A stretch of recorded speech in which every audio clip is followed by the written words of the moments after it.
Assalamualaikum warahmatullahi wabarakatuh. Salah satu tandanya kiamat, yaitu akan munculnya Dajjal. Ia akan mengaku sebagai Tuhan, dengan kekuatan dan kemampuan yang dimilikinya. Dia akan menggoda manusia menjadi pengikutnya, baik dari kalangan muslim, maupun non-muslim.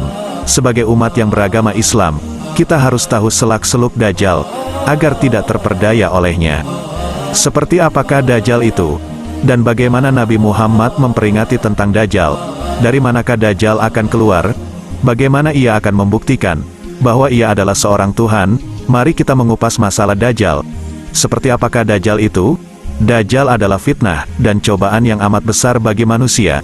Tidak ada fitnah dan cobaan yang paling besar yang dialami manusia, melainkan ketika Dajjal keluar. Hal ini sesuai dengan hadis. Tidak ada satupun makhluk semenjak Adam diciptakan, hingga terjadinya kiamat, fitnahnya lebih besar dari Dajjal. Hadis riwayat Muslim. Saking bahayanya fitnah Dajjal, semua nabi sudah memperingatkan umatnya.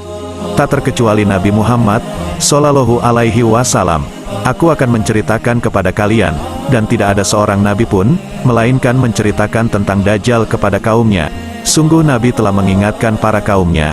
Akan tetapi, aku katakan kepada kalian tentangnya, yang tidak pernah diceritakan oleh seorang nabi manapun kepada kaumnya, yaitu Dajjal itu buta sebelah matanya, sedangkan Allah sama sekali tidaklah buta. Hadis riwayat Imam Bukhari dan Muslim. Diriwayatkan oleh Muslim, bahwa pada sewaktu-waktu setelah selesai sholat, Rasulullah Shallallahu Alaihi Wasallam naik ke mimbar menyampaikan perihal Dajjal. Ia mengisahkan bahwa ada seorang Nasrani menemuinya, dan masuk Islam, yang bernama Tamim Al-Dari. Ia datang dan menemui Rasulullah Shallallahu Alaihi Wasallam, dan bercerita tentang Dajjal. Ketika Tamim Al-Dari, bersama 30 orang sahabatnya pergi ke laut, dan berlayar dengan kapal. Namun ketika itu, angin sangatlah kencang, dan ombak begitu besar, sehingga ombak itu membawa mereka ke tengah samudera. Mereka ada di laut selama 1 bulan. Mereka pun terdampar di sebuah pulau menjelang maghrib. Di pulau itu mereka bertemu sebuah hewan besar, berbulu tebal. Binatang itu mengaku namanya Al-Jassasa. Binatang itu menyuruh menemui seseorang yang dikatanya, orang itu ingin berjumpa dengan mereka. Mereka pun menuju tempat yang ditunjukkan oleh Al-Jassasa. Mereka pun bertemu lelaki yang sangat tinggi, besar, dan tegap badannya. Mereka tidak pernah melihat orang seperti itu. Seumur hidupnya, dari tangan sampai kakinya dibelenggu oleh sebuah rantai yang amat kuat yang melilitnya. Mereka lalu bertanya siapa laki-laki itu. Ia menjawab, kamu telah mendengar cerita tentang aku. Sekarang aku pula ingin bertanya, siapa kamu ini? Mereka pun menceritakan asal-usul dan alasan bisa sampai ke pulau tersebut. Orang bertubuh besar itu lalu menanyakan, apakah pohon kurma yang ada di daerah Syam masih berbuah? Mereka pun menjawab bahwa pohon kurma itu masih berbuah.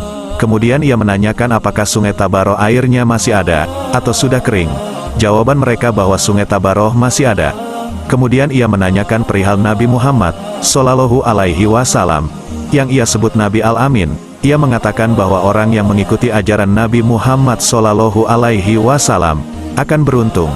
Ia lalu mengaku bahwa sebenarnya ia adalah Al-Masih Dajjal, yang nantinya akan keluar saat waktunya tiba. Ia akan mendatangi semua tempat, kecuali Mekah dan Madinah. Keduanya dijaga oleh ribuan malaikat, sehingga ia tak bisa masuk. Hal ini sesuai dengan sabda Nabi Shallallahu Alaihi Wasallam. Tidak ada satu negeri pun, semua diinjak oleh Dajjal, kecuali Mekah dan Madinah. Semua jalan yang menuju ke sana dengan malaikat yang berbaris. Maka berhentilah Dajjal di sebuah kebun, di pinggir kota Madinah. Kota Madinah pun berguncang 3 kali. Maka keluarlah orang-orang kafir dan munafik dari kota Madinah, menemui Dajjal. Hadis riwayat Imam Bukhari dan Muslim. Dari tempat manakah Dajjal akan keluar? Rasulullah Shallallahu Alaihi Wasallam telah menerangkan Dajjal dalam sabdanya. Dajjal akan keluar di antara 2 tempat. Hal ini sesuai sabdanya. Sesungguhnya ia muncul di perbatasan antara Syam dan Irak, sehingga membuat kerusakan, dan kanan dan kiri. Hadis riwayat Imam Muslim. Dajjal akan menggoda dan merayu dengan fitnah-fitnahnya. Ia agar semua orang percaya bahwa dia adalah Tuhan. Dajjal menunjukkan kekuatannya dengan membunuh orang lalu menghidupkannya kembali. Keluarlah pada hari itu, seorang yang terbaik di antara yang terbaik. Dia berkata, Aku bersaksi engkau adalah Dajjal, yang telah disampaikan kepada kami. Rasulullah Shallallahu Alaihi Wasallam. Dajjal berkata pada pengikutnya, bagaimana pendapat kalian, jika aku bunuh dia dan aku hidupkan kembali? Apakah kalian masih ragu kepadaku? Mereka berkata, tidak. Maka Dajjal membunuhnya dan menghidupkannya kembali. Hadis riwayat Muslim. Ketika Dajjal datang, maka menjauhlah dari Dajjal, janganlah kalian mendekatinya seolah-olah iman kalian kuat. Pada akhirnya akan tergoda rayuan Dajjal, dan mengikutinya. Nabi berkata, ketika Dajjal datang, carilah tempat yang jauh, dan janganlah seseorang orang berkata, imanku kuat aku akan menghadapinya, karena bisa saja saat mengatakan itu, ketika dia ketemu malah jadi pengikutnya. Tetapi kalau kalian ketemu, maka kokohkanlah pendirian kalian, dan yakinlah, bahwa Dajjal di tangan kanannya ada api, dan di tangan kirinya ada lautan. Kalau kalian tertangkap, maka pilihlah yang ada di tangan kanannya yaitu api, dan ucapkanlah bismillah.